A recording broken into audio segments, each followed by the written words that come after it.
What's up, YouTube? It's time for a review of the new Arch Enemy record, Will to Power, out this past Friday, September 8th. There could not be an easier band for me to review. I have been listening to these guys for over a decade now. They were one of my favorite bands as a teenager, as well as one of the first extreme metal bands that I ever listened to. The band's blend of death metal with super anthemic, super melodic guitar leads, as well as riffs and grooves that are often very classic metal influenced. A lot of Iron Maiden and Judas Priest in there, some thrashy Slayer and Metallica type parts too. That very accessible take, that very accessible melodic death metal recipe is something that I enjoyed the hell out of as I was just beginning to scratch the surface of underground music. And even though over time, as my tastes have evolved a bit, I've started to kind of understand where the band's detractors are coming from when they say their music is a bit meat and potatoes, might lack a certain rawness, the lyrics could be a little less Teenage Diary-ish.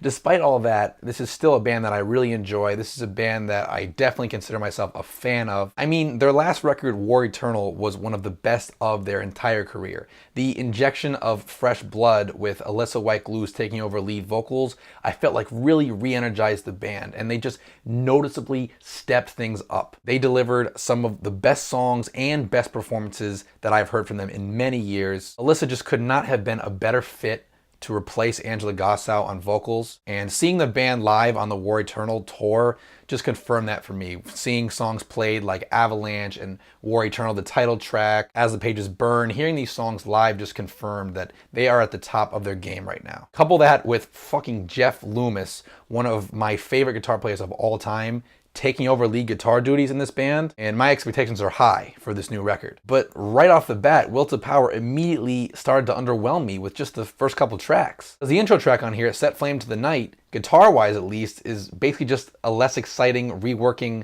of a song called Chaos Overture, which opened their 2011 Chaos Legions album. I mean, it's the same basic premise, it's just less effective at actually building towards any sort of excitement or anticipation. And then with the first proper song on here, The Race, it kicks off with the most generic riff you can write in this genre. Burn it, burn it, burn it, burn it. Just, and it doesn't get any more stimulating from there. About a minute, 20 seconds in, another dull riff pops in, this kind of dime a dozen mid-tempo chug. It just, there's nothing memorable going on in this song. And as much as I'd like to say that this album just kind of gets off to a slow start, it never really fully picks up. It just continues to march along like it's on autopilot, just regurgitating these unoriginal, uninspired ideas, some of which actually sound recycled. Like First Day in Hell, that main motif, that's remarkably similar to a song off Chaos Legions called Through the Eyes of a Raven. Or it's just these inexcusably lazy parts, like the closing song, A Fight I Must Win, that one note chug riff, who the hell thought that was a good idea? Yikes. Come on, that is the worst moment on an Arch Enemy album to date. And the worst part is that it shows up like a minute and 15 seconds in, and the band somehow saw fit to bring it back another 4 minutes later. You're telling me that no one vetoed this riff in the studio? Is it just that like Michael Amott has the final say and no one else can say anything? It's just, you'd think that a band of this caliber that has written so many great songs and so many great riffs, to think that all of them would just sit there and be like, yeah, leave that in.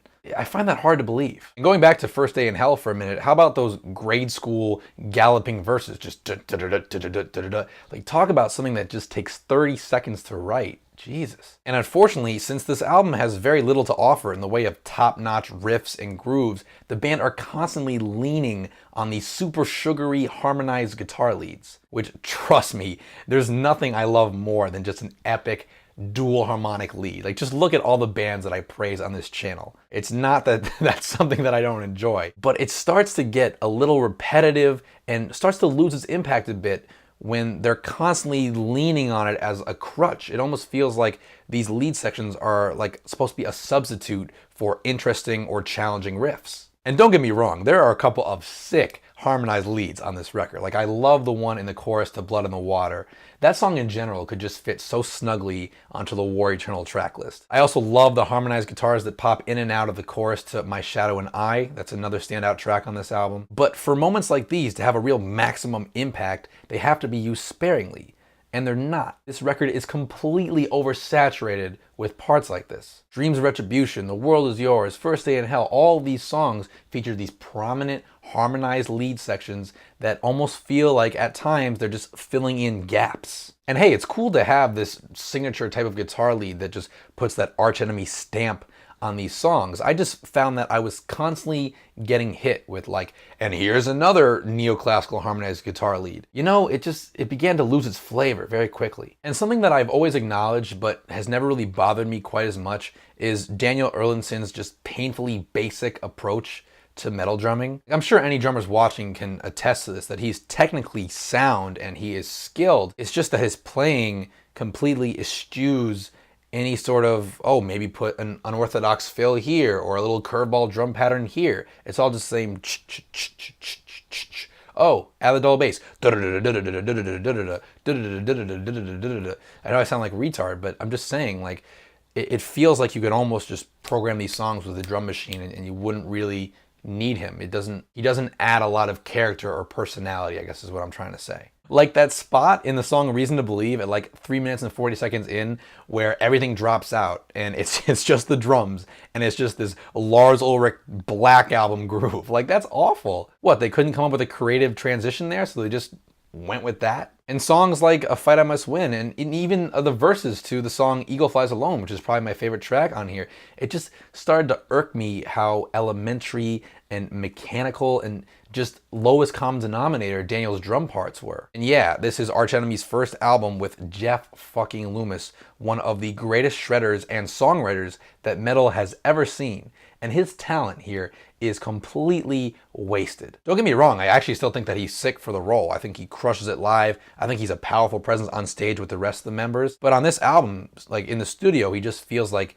a chess piece. Like even the way that he solos, it feels like he's trying to mold his licks to fit in line with past Arch Enemy players. Like the first solo in the song Murder Scene is kind of an example of that. Like those are licks that I've never heard him play and they fit. I would have loved to hear like a little bit of that Jeff Loomis diminished harmonic minor exotic flavor brought to these solos, which it would work with these chord progressions. So that was a little bit of a bad surprise, I guess. And just to be clear, he does rip here and there and there's nothing wrong with his licks. It's just beyond disappointing to see that his presence here didn't make a difference in the music.